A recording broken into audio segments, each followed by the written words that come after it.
In this video, I'm going to answer questions from our followers on social media. J Crop is asking, why are we paying more for everything compared to the rest of the world? Simple answer, buying power and supply and demand. Because we have so many entrepreneurs, people figure out what people are capable to pay for, what their buying power is. And if people are willing to pay $20 for a pair of socks in a store, there's going to be someone who's willing to sell for it. At the end of the day, if $100 is not a lot for you and you want to buy a piece of microphone for, let's say you want to buy a microphone for $100. Yes, you can get it in China for $20 or in Mexico for, I don't know, $15. But if buying power is there, there's always going to be supply. There's always going to be someone who's willing to sell it. Convenience. Why do we pay, $5 per drink at a stadium or at the airport? Well, because it's convenient. It's expected to be more over there. It's overpriced. It's not right.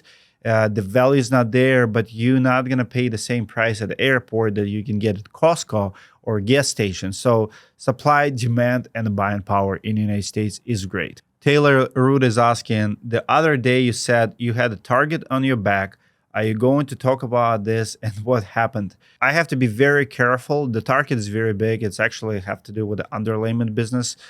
We are disruptors, so we do compete with the big suppliers and manufacturers. And they have overpriced materials. They have overpriced underlayments. We produce our underlayments on few same factories with them, and they're trying to interfere with us, which is they legally can do it. It's just business leverage. If they buy 30 containers a month and we buy 1 or 2 containers a month, they have more leverage to go to manufacturer and say, hey, don't do business with them, or try to mess with our certifications and stuff like that. But I promise you this, every brand that I endorse in that space, which is Van Baxel, Roof Store, BEM, you can save big on underlayments. You can literally have your logo on your underlayment for like $42 a roll, and you're probably paying 60s, 70s, even 80s. So you can get 6 pallets for entire seasons. If you're doing a couple $1 million a year, you will go through a couple of pallets. If you buy it in bulk, you will save $10,000, $20,000 on underlayment alone. That's money in your pocket. Materials, the pricing for underlayments actually went down since COVID started, because since COVID started, we have huge increase in shipping cost, but it's actually went down. So now the pricing should be less than 2 years ago. But as you know, you only get letters from increases. You can support us by buying our underlayment from either of the 3 stores. You can go to roofinginsights.com and save big on underlayments. And if you want my underlayment with your logo on it, I'll give you the best price, especially if you want to buy like a container or half a container. Those companies, they're making killer profits, like way more than they make even on shingles. So of course, if you making $1 million, $2 million a month in profit on underlayments, and someone comes in and cuts the price. But for me, it's a marketplace. It's an open marketplace. If we get it for, let's say, $25 a roll and we sell it to you for 40, is it profitable? Absolutely. Great profit margin for everyone. You don't have to sell $25 roll underlayment for $80. That's just greed, if you ask me. Marketplace will level the playing field, and it's happening right now. We already have several players who is selling in bulk, and this trend is going to keep going. Like, you have to offset your pricing for your materials. It's hard to keep going up and up and up every year. We're going to hit the ceiling pretty soon here. So want to save, reach out. I'll give you the quote. Elevate Chris Roofing is asking, do you still have the pool test video from IRE Dallas where IKO Dynasty beat every other shingle? I'm pretty sure we do. Have to dig it. It should be in our channel. Yes, we do have it in IKO Dynasty, definitely. Like, I know for a fact we have one. If you type in IKO Dynasty versus Owens Corning, in that test, we have to blur out few players, but in that test, they beat every single manufacturer, and you can definitely find it on our YouTube channel. Ricky Souls says, let's talk about financing. I have many questions. I have many questions myself. Financing world also have been changing. There's a lot of disruptors. I'm actually doing a podcast with Chris Scaville at Win the Storm in March, and we're gonna sit down. I'll ask him a lot of questions about financing. I talked to him last night. He has obviously very good options himself, but we're gonna talk about Enhancify, Get Hearth, like all of the players. And financing is it's 1 hour podcast. Not gonna answer here, but it's definitely changing. There's a lot of players, and Chris is an expert, so I'm gonna interview him for you. Why do you delete fake guru video? Loud on Suncoast roofs. My goal for this year is collaboration over confrontation. I'm probably still going to confront people because some people just really make big damage. And sometimes, like, if it gets out of hand, if I feel if I feel a calling, burning desire to call someone out, I still reserve that right to do that. But I'm very intentional and putting extra effort to not call people out. So I don't want to any more beef with anyone, especially public people and stuff. As far as Lee Haight goes, I beat him in a boxing match. I proved my point. I won fair and square. How he behaved before, during, and after the fight, actually, I think it's worse for him than a fake guru video. All the trash talk and all the comments from him, and him not paying $60,000 sexually just proves that he's a fake guru and doesn't have money to pay that.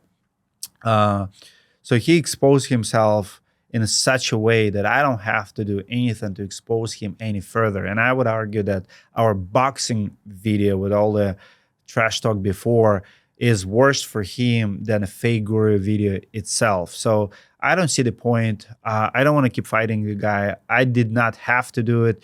It's actually, fake guru is unlisted. So if tomorrow Lee Haight decides to do something stupid and, jumps at me again, another expo, I can definitely make it live again. I mean, the videos and video and views and everything is still there.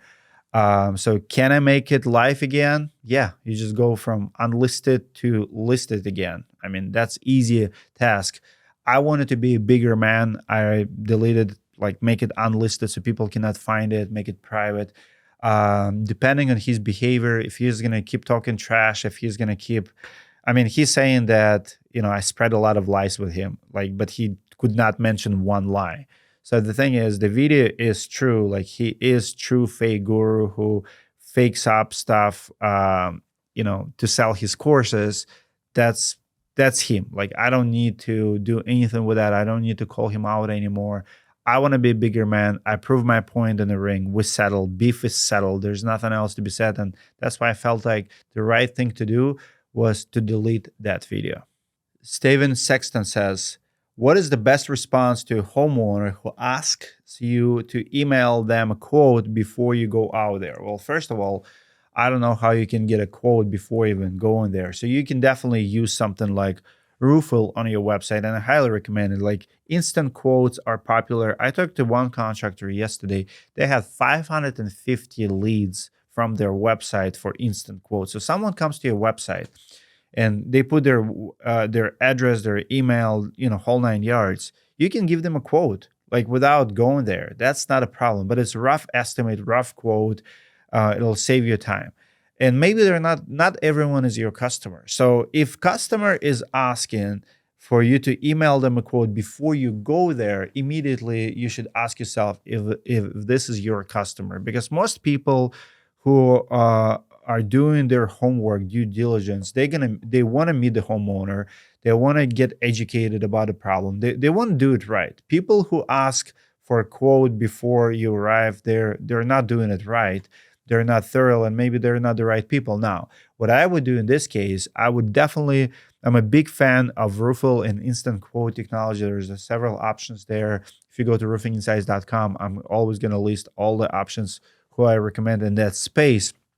So make sure you have that option so you don't have to waste your time. You don't have to talk to them. They can put their address and get the instant quote before you arrive, right? But if they want to hire you If they want to actually estimate and expertise and inspection and stuff, you have to explain to them over the phone. Unfortunately, Mr. and Mrs. Smith, we don't do that. It's impossible to provide estimate for your work. I don't know if you have one layer or two layers. I don't know how steep it is. I don't know all the details. Like, if you have a lot of bushes, a lot of stuff around the house, it'll take our job a little bit longer. To give you the best price, we do need inspection, and we do ask you to be there.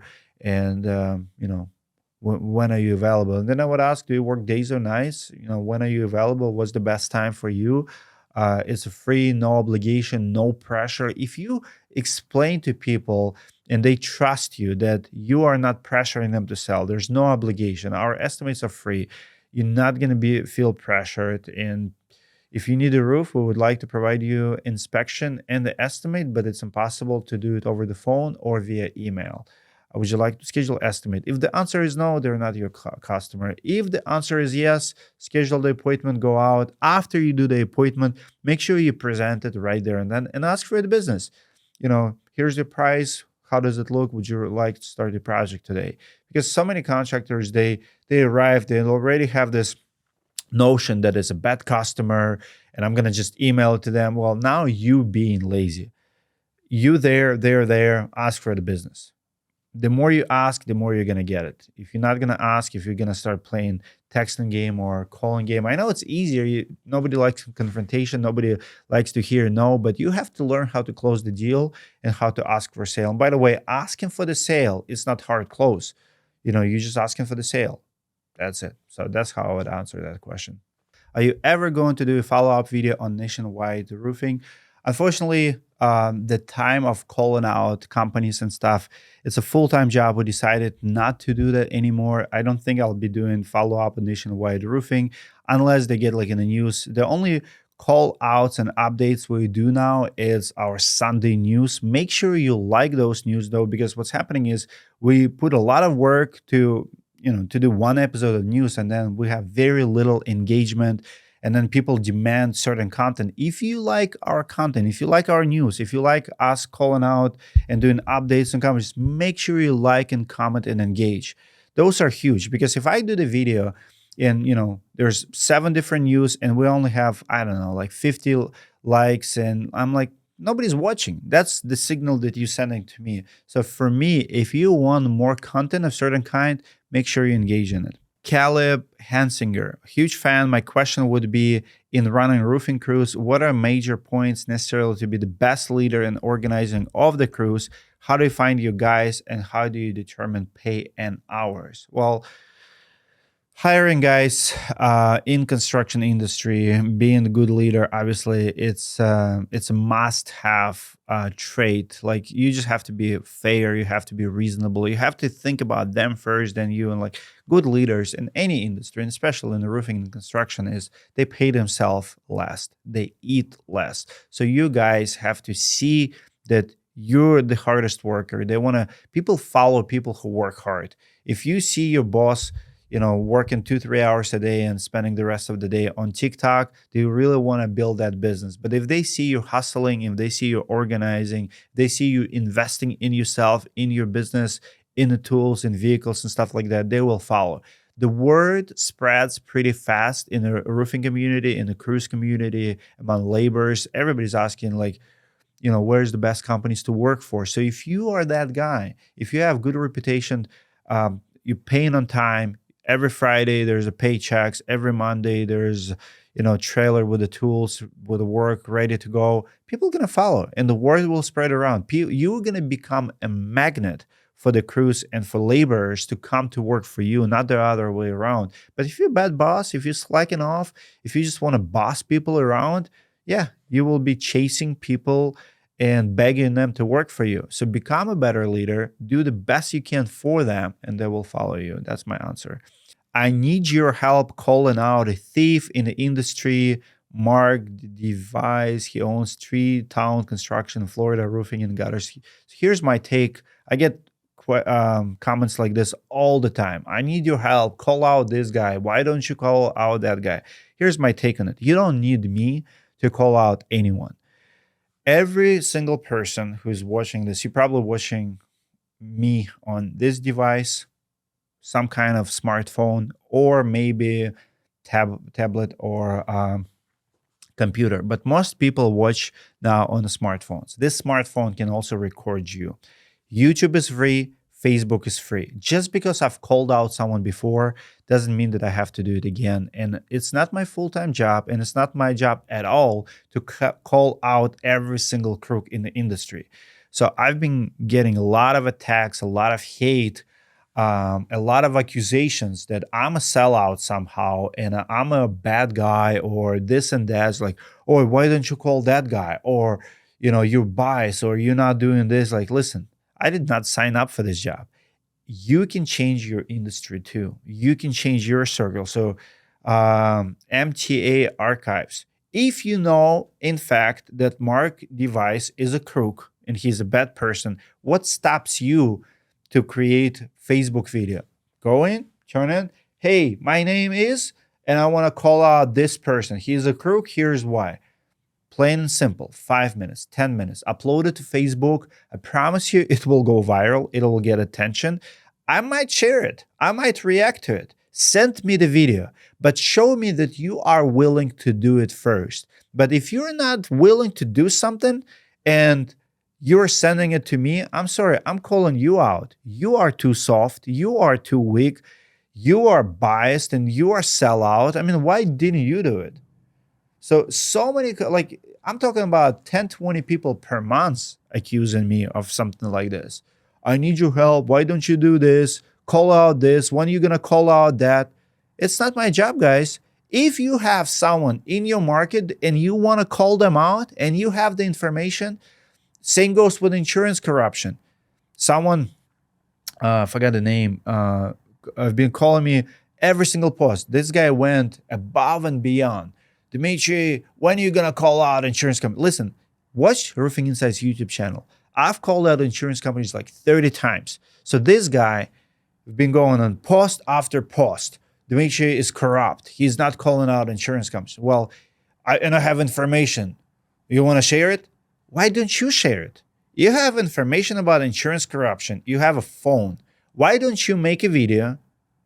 Send me a link. Maybe I'll share it. Maybe I won't. I don't know. Like, I haven't seen it. I have to review it.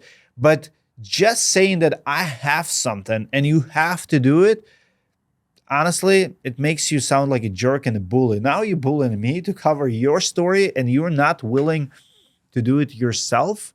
Why is that? Maybe you are what you're calling me. So guys, my answer to this, you don't need my help calling anyone out. You can do it yourself.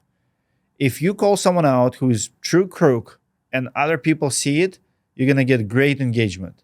If you call out someone a crook and you don't have effects or back, like, you're probably going to get backlash, and you should. And you're probably going to get destroyed by hate. That's why you don't want to do it.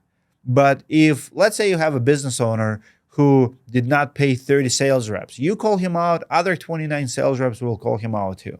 But if it's probably something that you did and now it's two sides to the story, now you're just trying to get someone on your side, people are going to see that too. So my point is, if you have a story, go record yourself, publish it, do it yourself. What are 3 things that will move the needle the most and build a successful home service business?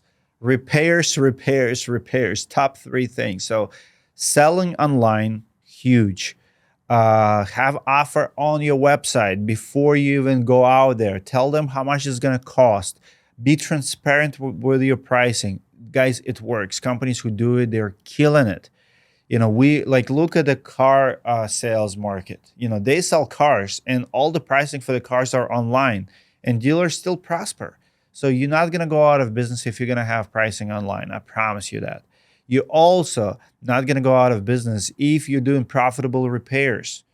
So there's so many little things that you can do just between those 2 areas and then build relationships. It goes a long way. Just throw your name out there, build those relationships with insurance agents, with networks around you, B&I groups. All of it works. You just have to work it. So many contractors think they're going to hire marketing agency and they're going to have abundance of leads and they're going to hire a recruiter. Now they have people working for them. It doesn't work like that. You have to build your business ground up, step by step. It's not going to happen overnight and it will be hard. But if you follow those little things and do the hard things that nobody else is willing to do, that's how you're going to be successful. And if you just want to big, easy jobs, if you want to be in the commercial space, or if you want $100,000 projects and you don't want anything less than that, then you're going to waste a lot of marketing dollars and you're not going to be successful. You're not going to move that needle, that's for sure. I really like your interviews. I would love to see a video where you explain it in detail, such as how you prepare your questions, decide how long to interview, who to interview, also a video about your video equipment, a resolution you should, and stuff like that.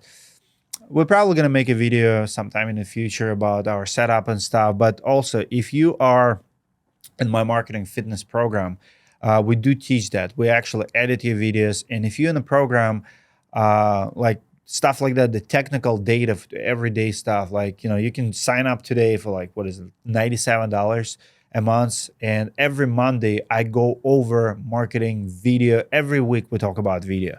So if you sign up, I will actually not only teach you, I'll show you, I'll send you links. I mean, if you're my student, I'll teach you how to do videos, but I'm not going to do it on YouTube. I'm not a tech YouTube channel. I'm a roofing channel. And every time I do video about, I'm not in video like reviewing cameras or setup. It's just not my niche. You can learn it yourself. But if you want to learn from me, how we do it, it's marketing fitness program. Now, how I do my interviews and who I do it with, I have to be genuinely interested in a person.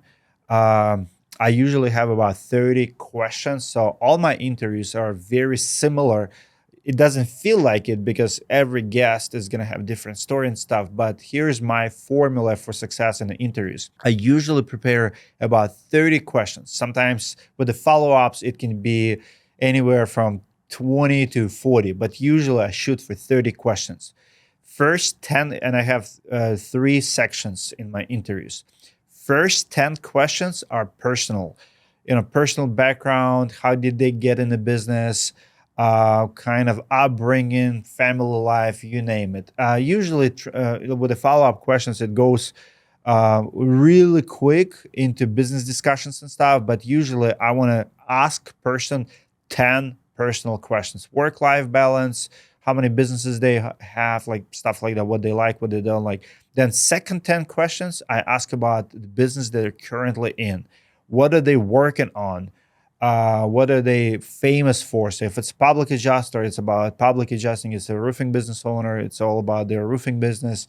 If it's a tech company owner, all about that niche. So next 10 questions is all about their business. And the last 10 questions is always about the industry or industry talk, maybe society, where we're going, trends, last thing they learn, like maybe asking questions to react to something. What do you think about that news? How do you think this is going to affect us? Stuff like that. So 10 personal, 10 business, and 10 questions about industry and so on. And after that, my team, my guys will take shorts, reels, and they'll chop it up and they will make more content out of it. If interview is too long, then we're going to do something about it.